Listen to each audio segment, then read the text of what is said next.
Good morning everyone, welcome po sa aking channel. Medyo matagal tayong hindi nakapag-upload kasi na-busy ang matanda. Daming ginagawa. So ngayon medyo ma-open at nag-walking tayo dito sa Kirangay, Camaligalbay guys.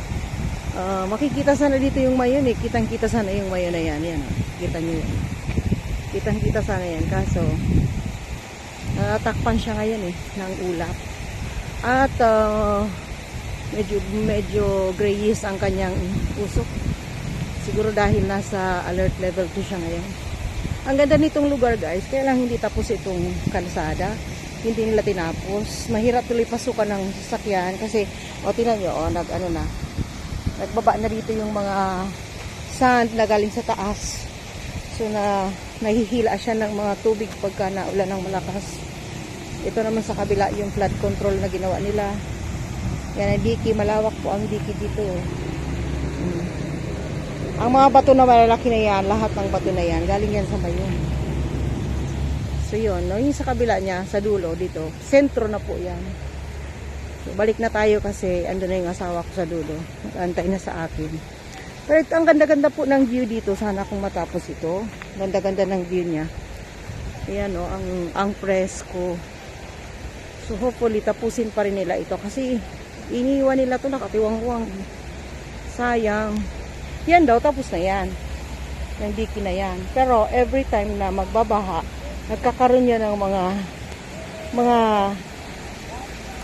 diferensya siguro ng mga dapat i-patch.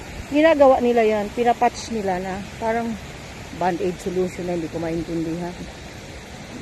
Tapos, aalis na naman yung mga workers. Pagka nagbaha uli, may makikita naman silang konting siguro partner ng maintenance sila.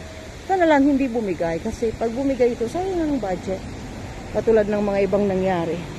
Ayun o, tingnan mo yun o. Nasa dulo yun. Sheet piles yan eh. Yan o, mga sheet piles yan. Hindi ko lang alam kung gaano kalalim nila yan binaon. Kasi usually, diba, ang standard is mga 6 meters yan. Pero hindi ko alam po ilang meters ang ginawa nila. Sila naman nakakaalam na, sila mga contractor eh. So ayan, napagod na yung asawa ko, nag-aantay sa akin, naupo na. Kanina pa kasi siya naglalakad eh. Pero tinan nyo guys, ang ganda-ganda nito, ang luag-luag, maaliwala. So yun sa kabila o yun, papunta na ng Ginubatan yun. Yan.